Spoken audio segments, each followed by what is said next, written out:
Good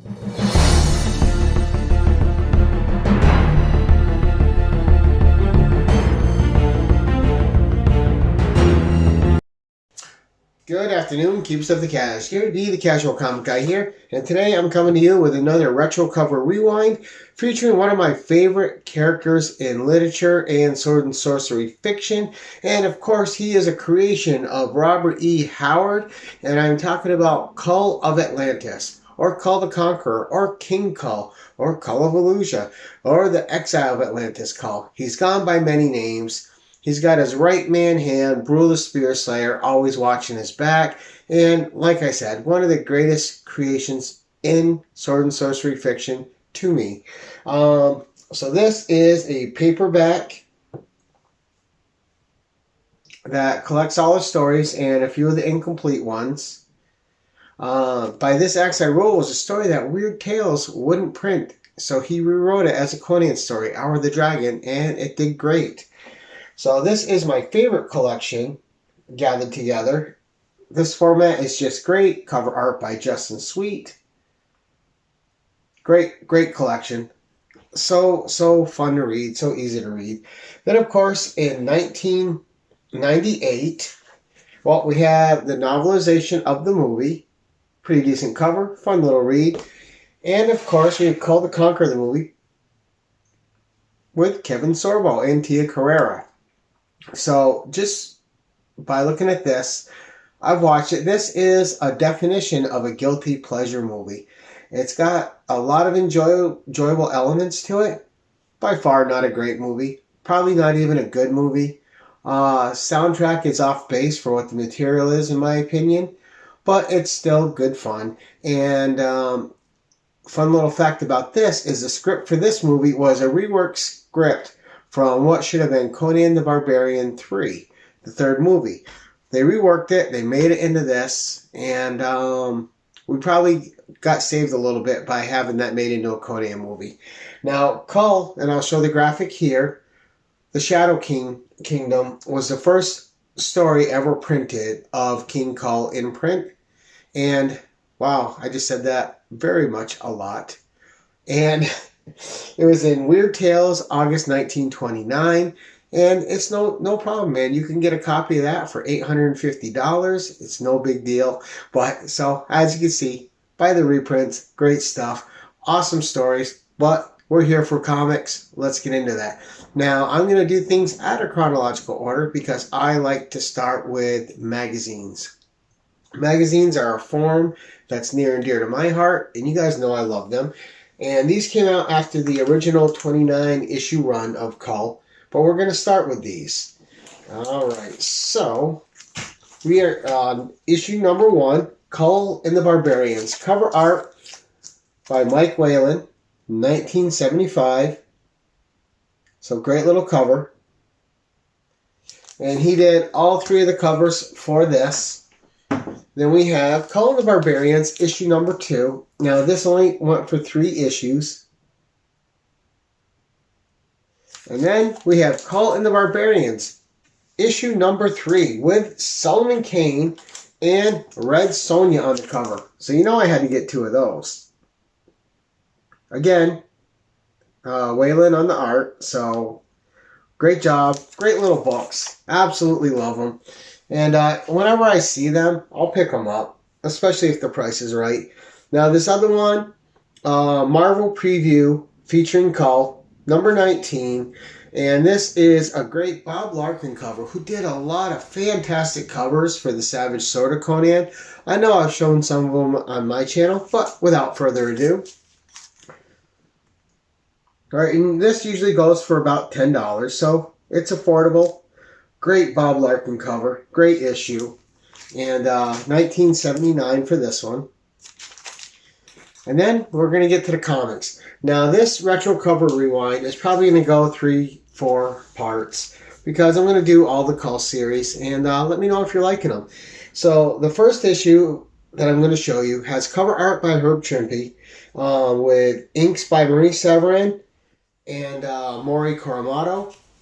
And that's Creatures on the Loose number 10. And in this condition goes for anywhere between 40 and 60 bucks. In lesser condition, you're still going to pay $15 to $20. And this is his first full story. His first appearance in cameo was actually in Conan the Barbarian, #1 from 1970. But here we go. 7-page story in here. A lot of fun. Really cool. And moving on.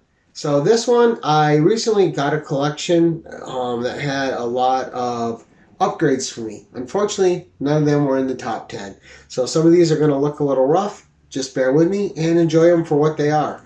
So Kull #1, cover art by Ross Andrew and Sal Buscema, with cover inks by Marie Severin and Mori Kuromoto.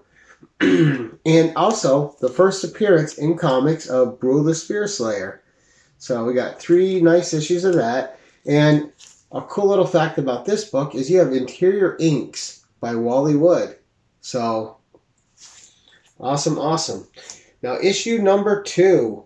And this is the last 15-cent issue. We have cover art by Marie Severin and cover inks by John Severin and Sam Rosen. Great cover.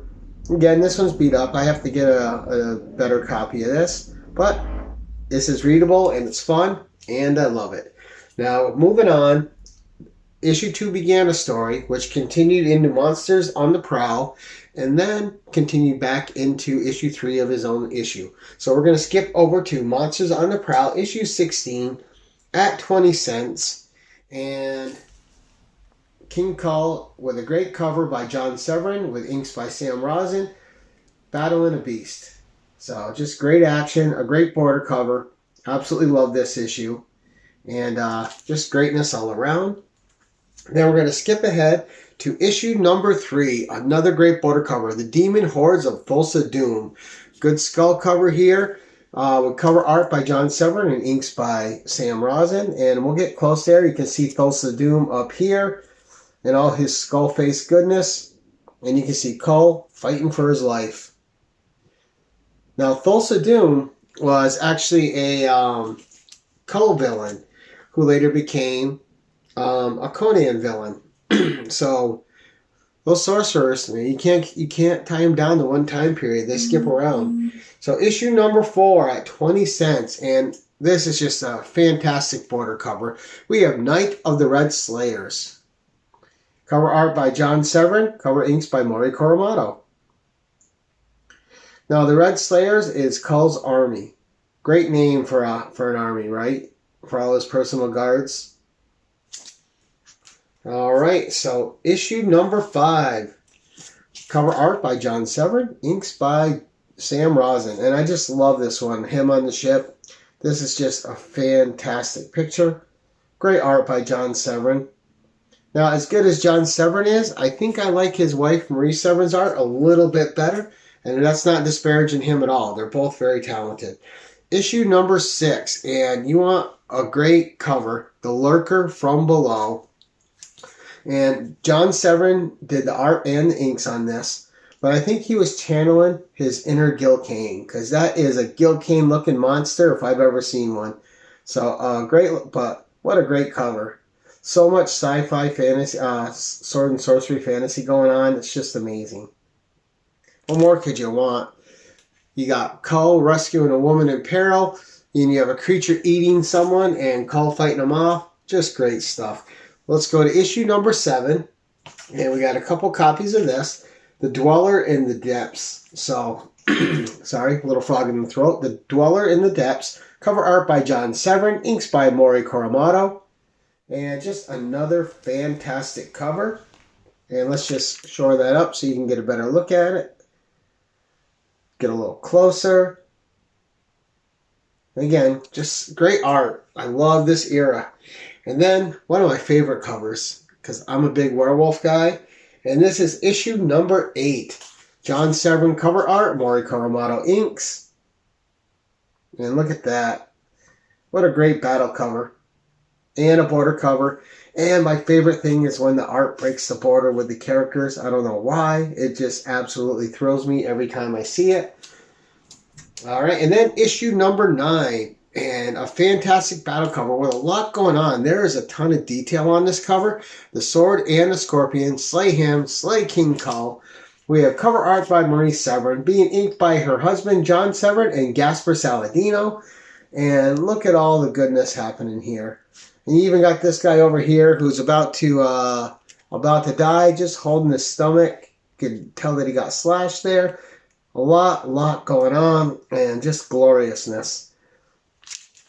And then issue number 10, which will be our final issue for today. We'll pick up on issue 11 on the next Retro Cover Rewind and go to issue 20. But here we are. Cover art, Marie Severin. Inks by John Severin and Gasper Saladino. And just a great cover with Kull battling mind monsters of the Warrior Queen. And look at that. That is some goodness right there. But that's it for today, guys. That is Retro Cover Rewind featuring Kull, episode 1. We'll at least have 2 more episodes of Kull. And let me know what you guys think. Are you waiting to see more? Do you not want to see more? Let me know in the comments below. And until next time, keep it casual.